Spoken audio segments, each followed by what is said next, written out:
Hi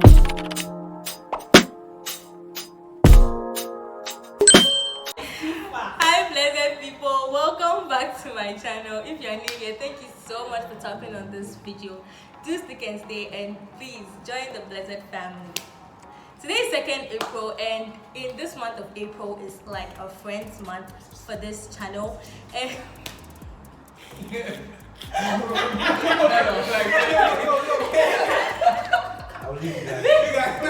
so to begin, I'm with my friends, my classmates. So you know my name already. I'm Benedict. I'm born. Yes, let's go. Introduce yourself. Quick. I'm blessed. We can't hear you. I don't have a microphone. So okay, so he's blessed. Yes. My name is Hello. DB Pro Max. Say. Whatever. Yes. I'm Lily Sane, yeah. Hey, see. Where's this Lillian? Yeah, it's Lily Sane. Okay. Naomi here. Naomi what? Naomi. You like the other name? No. Please no. Okay, so yeah, these are my friends, and today we are going to talk about some interesting topics. Our first topic is going to be about the problems the youth face in this generation, and then we're going to discuss the problems. We're going to know why these problems come about, and then we are going to suggest ways we think these problems can be curbed. We are not saying that this is what we should do, but we are just giving our own ideas about these problems in our generation. So please do enjoy this video and don't forget to give it a like, comment, subscribe, share. Charlie, let's get interactive. Notification button. Okay, and so let's delve into it. So personally, I think some of our problems now is people that think that they have the right to their sexuality. Those gay, lesbianism, homosexuality, and all those things, which are not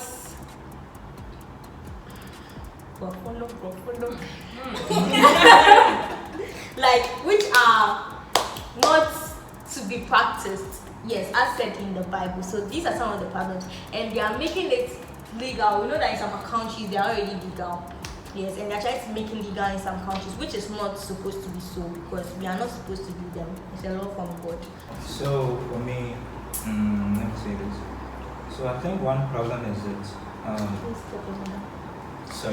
okay. So parents today, don't educate their children based on the scriptures, the Bible, because in the Bible, I remember I was reading one time and then I got to a part where God asked them to pick stones from the river of is it Jordan? Yeah, the Jordan River, so that it will be a memorial unto their children. When they ask that, what is this for? They tell them that God has delivered us, so we are keeping this to remember what He did for us. You get it? So parents of these days don't do that for their children anymore. They don't tell them why they serve God and why it is important to live a righteous life, a life that kind of speaks morally and so on. So I guess that's one problem too. Then another would be our personal relationship with God. The youth of these days don't kind of have that personal relationship with God. So in that relation, they tend to not give the ultimate respect that they ought to give to God. In church, in their homes, in their society, they don't kind of reverence God. What God says that don't bow to any other gods and things. Even though we are not seeing physical gods now, but there are things that are taking the place of God. Yeah, and also, let someone else. Yes, DB Pro Max. He talks money. Talk. Tell us. Please, he's saying also, in case you like very simple. drop some comments, let's link you up. It's true. It's one of the problems that I think the youth need to be educated on thoroughly is the subjects of abortion. And when abortion comes to the fore, there are many things that comes to the minds of people. People are confused as to whether abortion is right or wrong. And when we are talking about abortion being right or wrong, I mean, on which basis do we stand to say abortion is right or wrong? And I think that the best place to stand on the word of God. Okay, the word of God. So, you know, there are some Christians who support abortion. They say that, I mean, it's a person's choice. The person is not ready to raise a kid, so the person can just take them away or, you know, just annihilate them. But then it's not, we don't give life, so we don't have the right to take life. Okay, we don't give something, we don't take something that you didn't give. Yeah, so that's what I think. I think that the youth should be educated thoroughly on that. And maybe if time permits, we'll go more into abortion being right or wrong. Okay, so, Okay, so one thing that I think is really affecting the youth, I think let's mention something about the relationship with God. And when you actually take the 10 commandments, realize that the first 4 commandments stresses on our relationship with God, and the last 6 commandments stresses on our relationship with man. And it's interesting that these commandments were given to us by God. So God is kind of giving emphasis on our relationship with one another. Now, the convenience, okay, and then sometimes the advantages, okay, the benefits that social media has to offer, or even some of the technology we have in these days offers in our time, has a way of taking that away, where people are in the world are having fun and all, but there's no real relationship with one another. Okay, that actually exists between one human being and another human being. It's all just virtual. Understand? We don't put in much effort into getting to really know people face to face, and it's a problem that we are facing in our times. Okay, we tend to accept ourselves as who we are, including our faults, our mistakes, and everything, not with a mind to become a better person. It becomes some kind of, I don't know, a trend. Okay, me, this is who I am. Okay, like this is how we are. I've embraced it, I've accepted it, and I'm not willing to change that. But it shouldn't be so. When you start to know yourself, you should want to be a better person. Okay, so she says she's shy, she can't go out to meet people. It shouldn't be like that forever. Identifying your faults and mistakes should help you try to overcome them. Okay, there's a saying that you can't overcome something you don't confront. Okay, so you have to actually confront your fears and all those your flaws and etc. So if you believe that you have a problem in socializing with people, work on that issue, work on that problem, get to know people. Okay, and that's one problem we are facing in this generation because of social media and so many things. That there are other problems that social media poses, but that's one that I'll choose to highlight on. Okay. Another one too is the division we are kind of facing in the world at large. I use division because there are better words, but the only word I can use right now, in the sense that there are so many kinds of division on every level, even the most basic one like agenda. Okay, we tend to find every single thing, every single thing, try to kind of divide people in it. Okay, at first it wasn't so.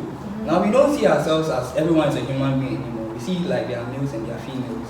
It's true that they are, okay. The Bible says that when God created man, he created them male and female.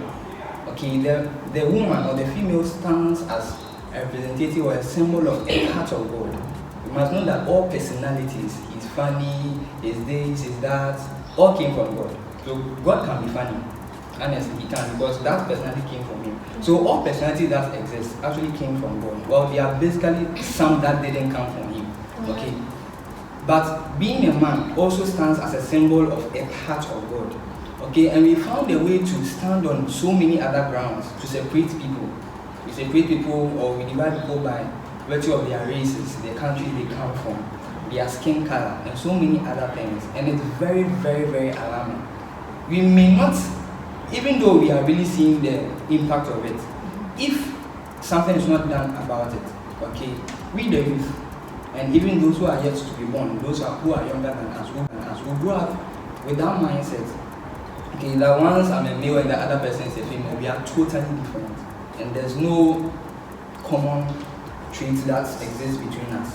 That it is normal for us not to get along. Okay, so imagine that the rainbow colors were all red. Exactly. Okay, we tend to, if you look in there, what makes the rainbow so beautiful is that you see so many different colors coming together as one thing called a rainbow. That's what makes it so beautiful. Okay, that's called unity. When so many different things are able to actually harmonize and then look beautiful.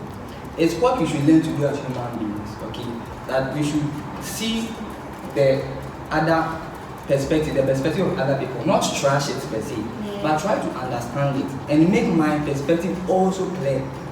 Try to make you understand yours as I understand, as you understand mine. Okay, so that we can get along. Not that we should necessarily accept anything that comes from anyone. Okay, but we are all products of influence because of the world we are living in and this social media and this. I don't want to mention some of them by name. Okay, but basically the world is just tearing apart.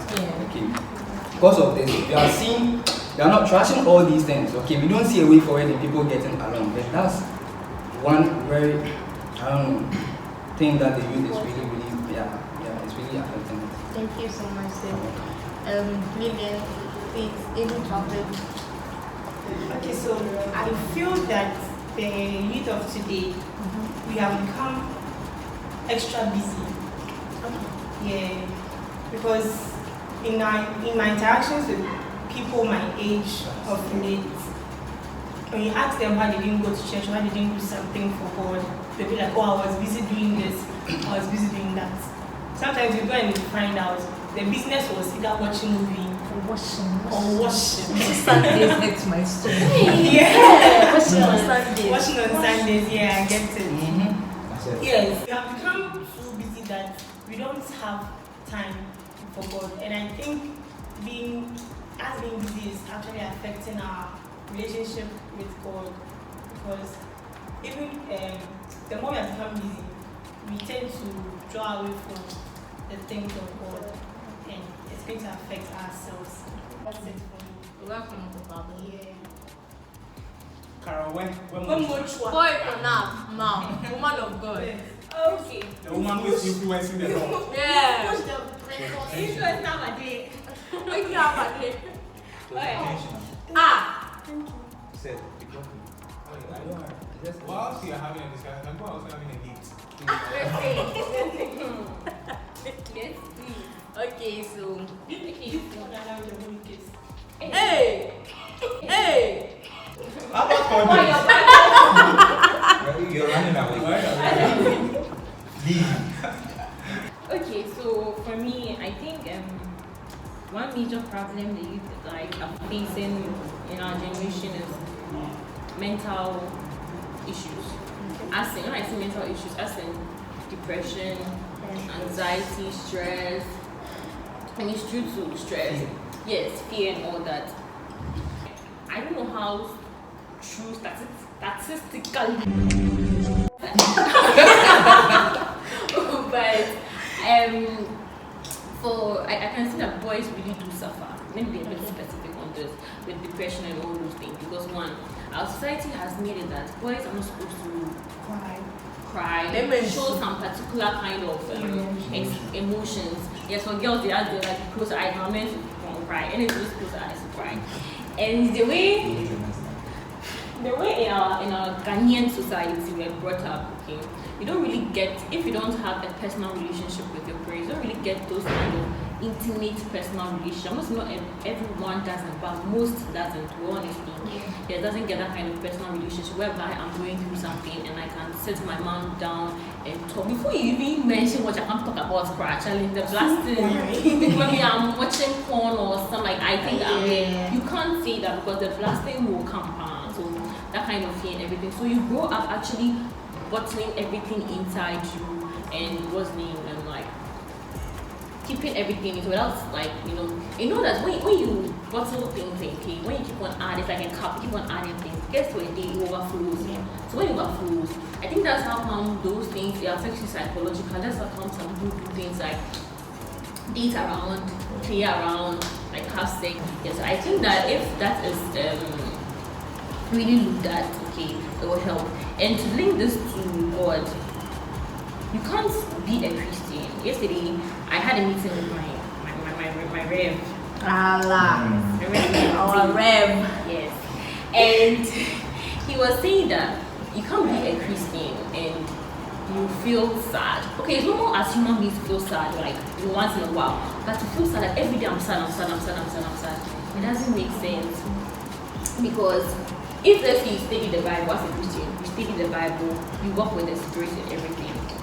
If you are supposed to face a storm, okay, the Spirit will help you out. That is when you start reminding of scriptures. This scripture says this. 2 Timothy 1:2 verse 7 says this. That's getting Woman of God. Woman of God. So this is the point whereby the Spirit will play a key role. Okay, he will know the Holy Spirit. He will not like allow you like what maybe go through that thing or like just backslide. So it's like you're secured. So you don't actually. But sometimes, to be honest, if you don't equip yourself in the Lord, okay, and the storms come, okay, the storm will over you. So if you equip yourself, I think that should help a lot. And so one advice I would like to give to ask the upcoming generation, as the mothers and all these things. The fathers, the mothers, the fathers. I think we should. I think we should try as much as possible to build a relationship with our children. Okay. Yes. And as in to answer to something what Ellen said about the abortion, about saying that I'm not prepared. If you're not prepared, why did you go and have sex? There's a problem. If you have sex in the first place, how much more conflicted? So for the last thing, the stress part, okay, we have grown into a society whereby I remember when we were small. They used to tell us that follow your passion. Yeah. But now looking at things, My passion don't die. I don't think if any of you was get into a prayer that's my passion, but me, I want to cow fufu and sell. I mean like cow fufu. Cow fufu. I'm going to say Bamfu. Yes, ma'am. And Bamfu, like I want to sell. It will sound something. Your children are like doctors. Someone's parent, like child is a doctor and that. So it looks like, and the way the society is structured, I think, in terms of money making and everything, we are now doing things that we don't want to do. We're actually doing things to survive. Yeah. Okay. So there's a lot of pressure and stress because most of us are in university and the courses we are doing, we don't like them, but we have to force because if you don't like something, it's very difficult to be able to do the thing. We have to force because we need to survive, and the stress our parents, you can't come and feel. You can't come and feel. So the stress is mind blowing. Yeah, I think that's one of depression and stress. Yeah. Just something about passion. Passion. Yeah, I want to say something related. You know, passion. Please give me the Our passion is also influenced by things that we are exposed to. You get it? So she was talking about someone's passion being selling bamboo or something. You know, if you're not close to people who are doing that, there's no way you could develop that passion. So I think passion is not something we are being born with, but it's something we acquire from the society. Yeah, so then again, the older generation comes in. So they have the sole responsibility of passing on to us the right passions. The right things. I have a little those things that I can have. I think like what you're saying is kind of like I've forgotten what I was. Okay, I was trying to differentiate the fact that if I have that guilt, but I don't have the passion to grow it, no matter I go around, it will grow. Okay. That's what I'm saying. Your guilt is different from your passion. That's what I'm saying. That your passion is influenced by things that you're exposed to. Could it necessarily be the things you're exposed to? Yeah. I don't really think, not 100%. I won't say 100%, but he plays a role. I won't say 100% because let's see, me, growing up, I like to draw, but no one around was drawing. Okay. So you are trying to say that. Not when I say your society, sorry. When I say your society, not necessarily the people you stay at home with. Okay? It can be something you are seeing, something you are hearing. Yeah, okay. You get it? That is your society. I have a question. Alright.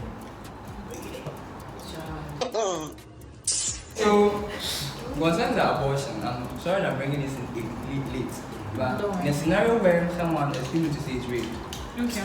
and the person gets pregnant, Mm-hmm. and because of the Why? circumstance around it, Mm-hmm. she wants to abort the child because she was raped, she got pregnant. She wants to abort the child. The parents want to abort the child. Everyone supporting her to abort the child. As a Christian, how will you address that situation? Please, does anybody have a Bible verse to back this? No, as in putting ourselves in the shoe. In the It's person's not shoe. as a Christian. Okay, First, is abortion against the Bible? Is Bible against abortion?